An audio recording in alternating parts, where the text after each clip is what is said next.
Hello and welcome to the Sound of Economics from Bruegel, the Brussels-based economic policy think tank. I'm Elina Ribakova, visiting fellow at Bruegel, and today I'm presenting an installment of the Bruegel Backstage podcast series, focusing on saving asylum in Europe. Joining me today is Marc-Olivier Padis, head of the Studies Department at Terra, and Jean-Paul Tran Thiet, senior fellow and former board member at Institut Montaigne. We have been discussing in Europe asylum and migration policy, and it's important to divide the two. And of course, we've also heard a lot about the cost of some of the deals we have stricken with Turkey on migration, as well as on Libya. How cheap are these deals? And also how important it is to differentiate between asylum and migration. The speakers here will help me understand these issues and walk us through the legal and economic aspects of this debate. Please, Jean-Paul, go ahead. Why do you choose to focus specifically on asylum in this report? We decided to focus specifically on the right to asylum because we think that it is clearly in danger in the EU. Some of our countries are closing their harbors to the ships that are rescuing refugees. Some others are refusing the principle of solidarity, which is at the basis of the EU treaties and of the EU project. And this is the reason why we think that the asylum deserve a special treatment as compared to migration. This being said, we are not naive, and we know that there is a kind of connection, and a strong connection actually, between the asylum right and the migration process, mainly because most of the EU countries decided to close the door to legal migration. And then, of course, a lot of applications are done to our asylum authorities because there is no other way to come into Europe and to have the right to stay.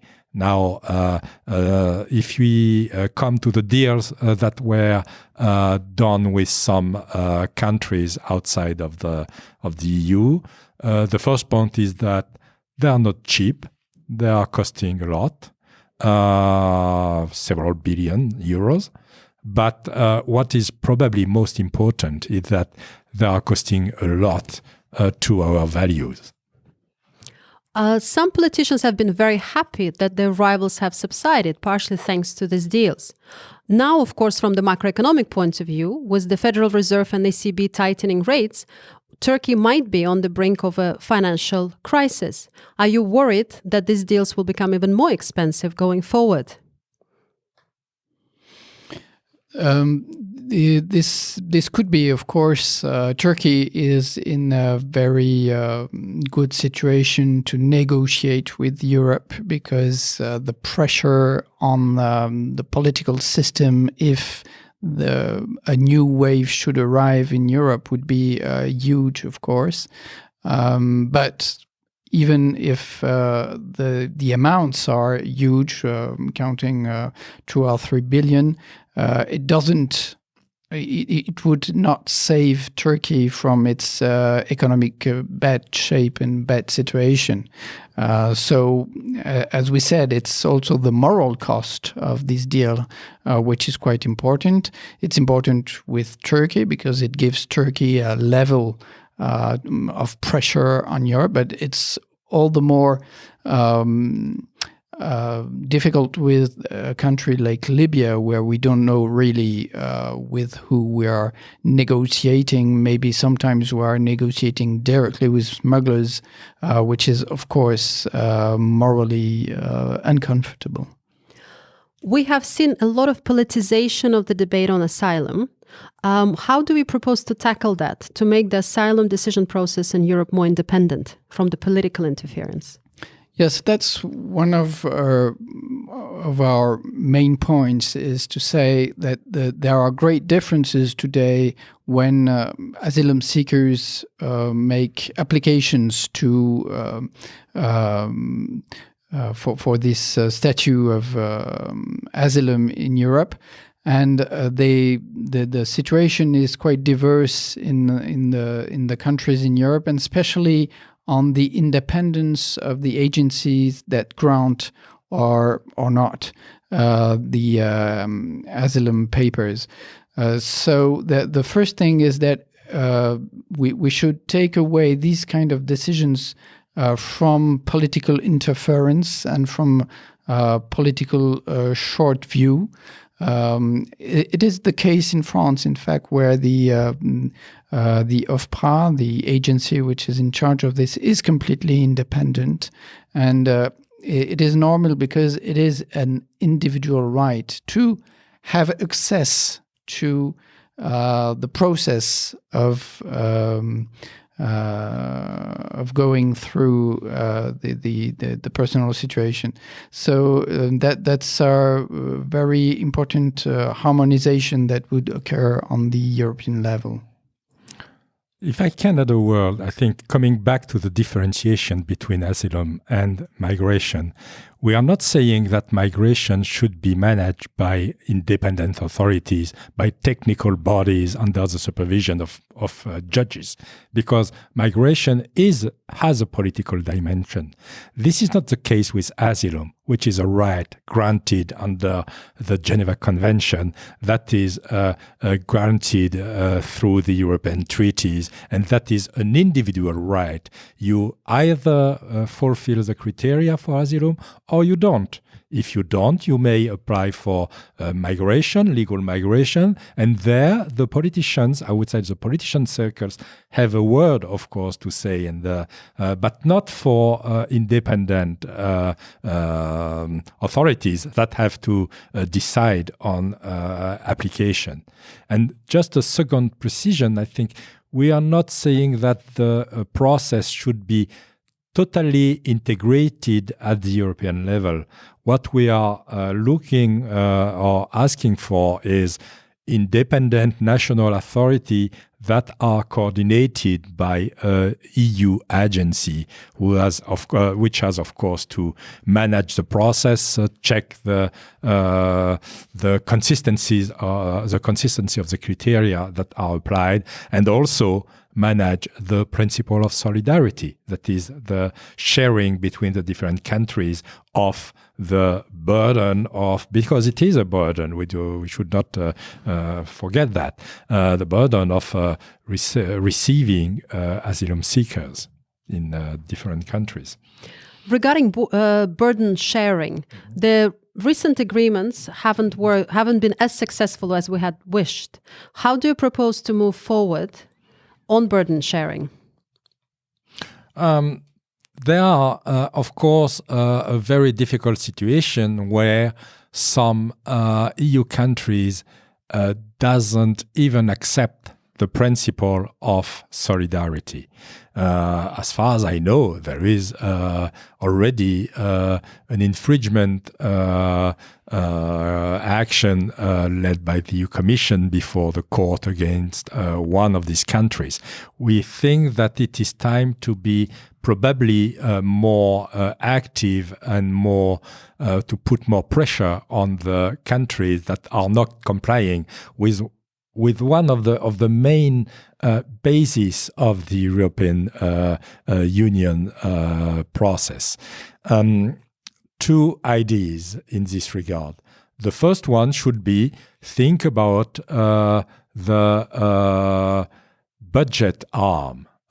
Just to say to this kind of countries, some of them are benefiting of a lot of subvention coming from the EU budget, that solidarity is not a one-phase obligation. There are several aspects that should be put together. Another one, which is a kind of idea that has been put in the letter from Emmanuel Macron published yesterday, is that Schengen should be maybe completely reshaped, because Schengen is a set of rights, a set of obligations too, and it's just to say to every country, you can have the benefit of Schengen without the burden sharing of a joint asylum policy. Would you suggest explicitly linking some of the burden-sharing obligations to the structural funds that some of these countries receive? That's in our report, yes.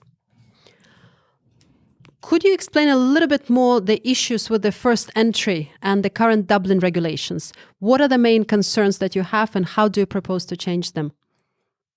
Not so easy. First of all, the rule of first entry, of the country of first entry, was set at the beginning of the 90s. Some people just forgot that. It was just at the beginning of the enlargement of the Schengen Agreement.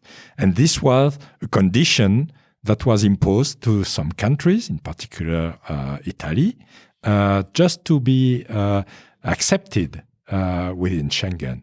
It was at this time because the Schengen countries, at this time, Schengen was not a European policy. It was the tool of 5 member states, if you remember well. Their intention is to oblige the countries that are situated at the external borders of the EU just to strengthen the control of the border and to make their own affairs of instructing the asylum applications. What is our problem now? It is that this system is completely failing. First of all, the strengthening of the external border is not a success.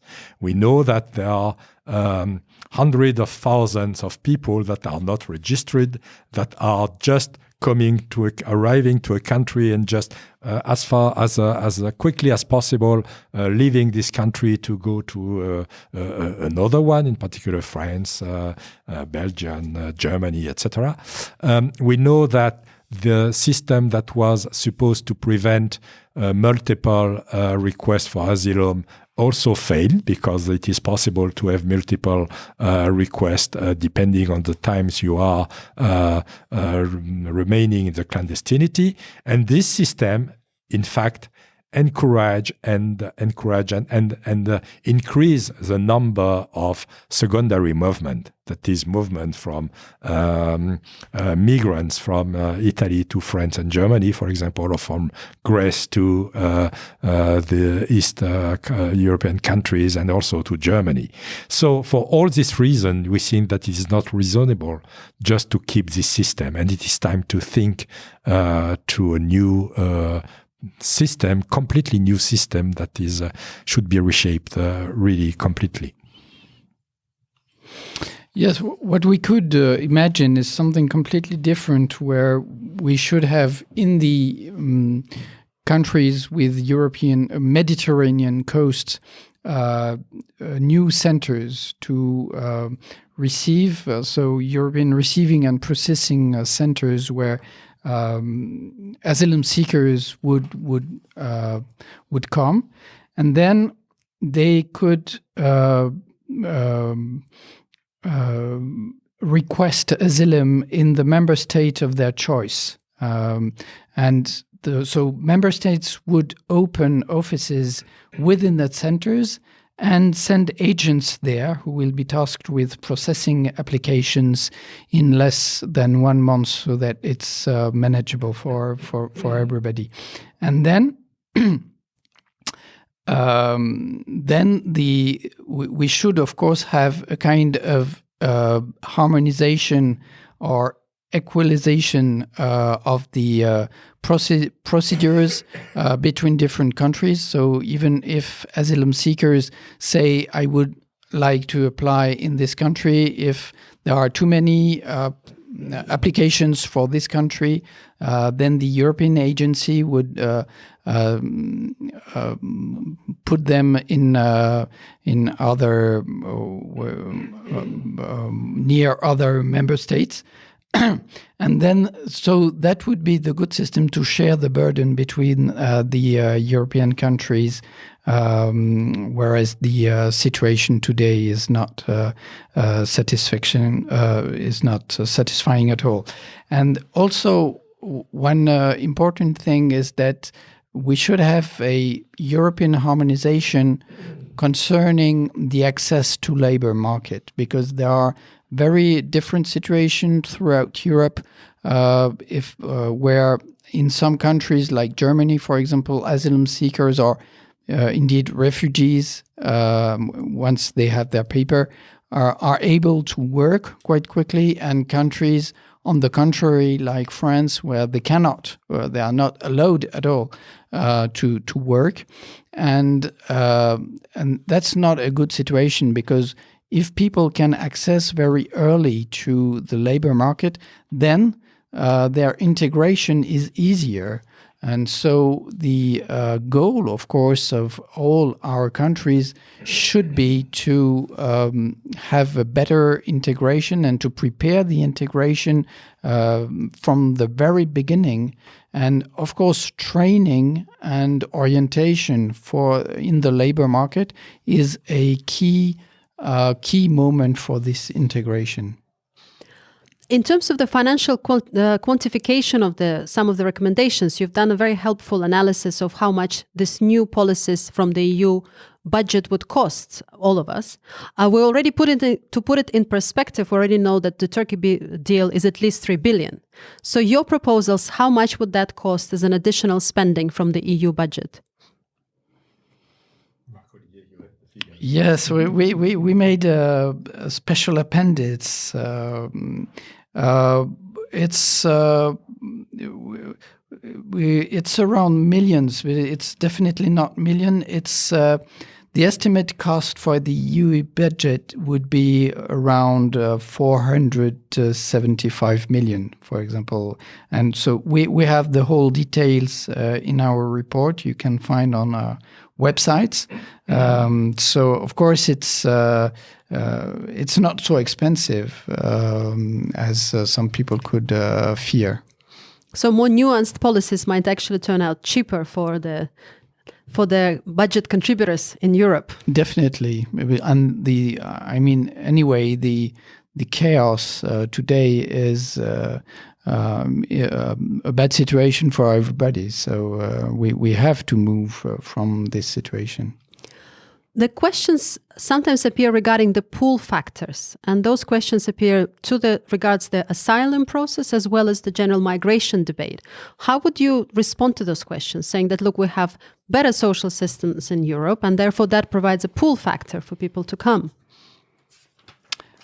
It's true that this argument comes very often, and there is also this idea of kind of social shopping or tourism, where people, but it doesn't work this way. When people really, if we're talking about asylum seekers, they are fleeing their countries because of war or because of personal persecution.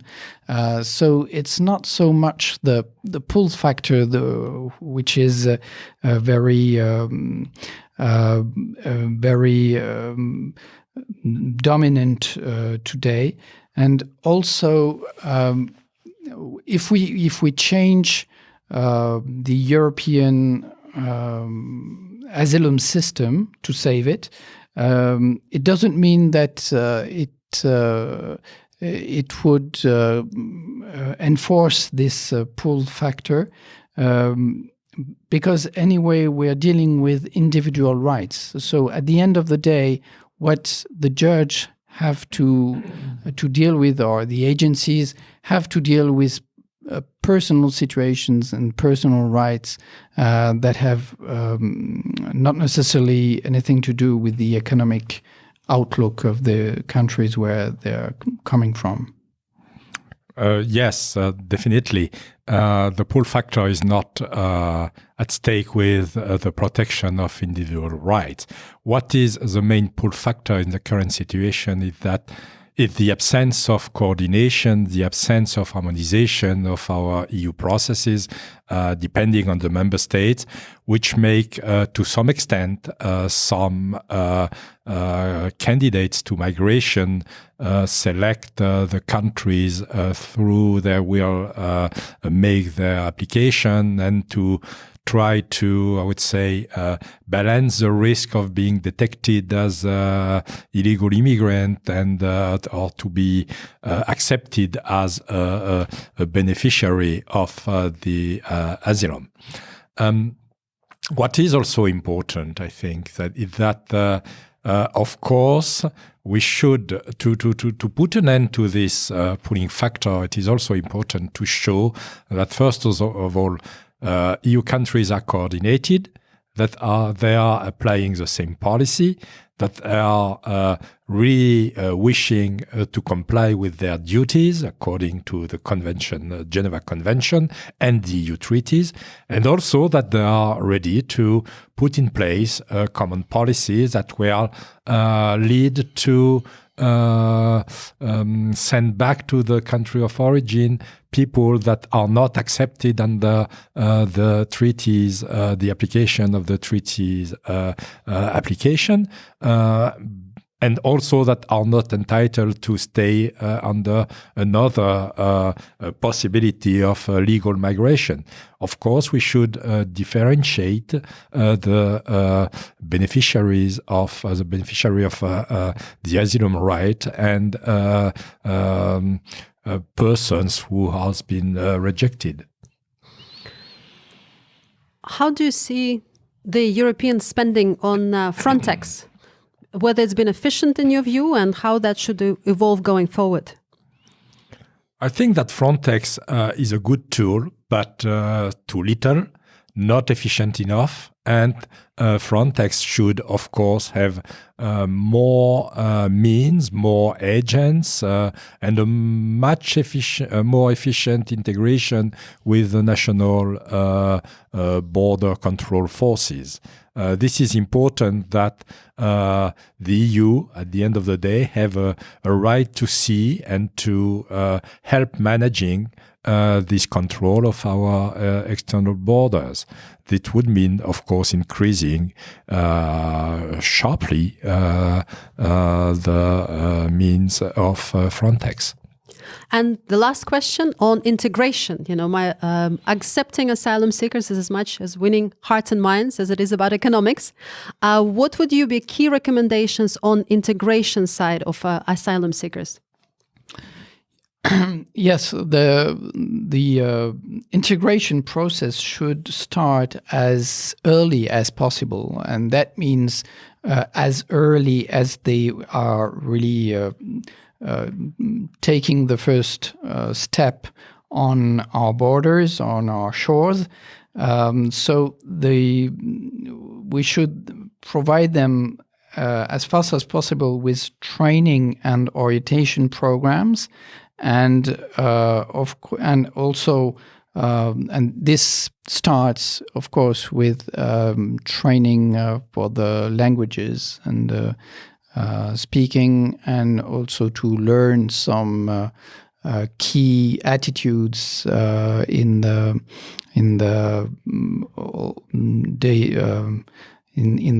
day-to-day life.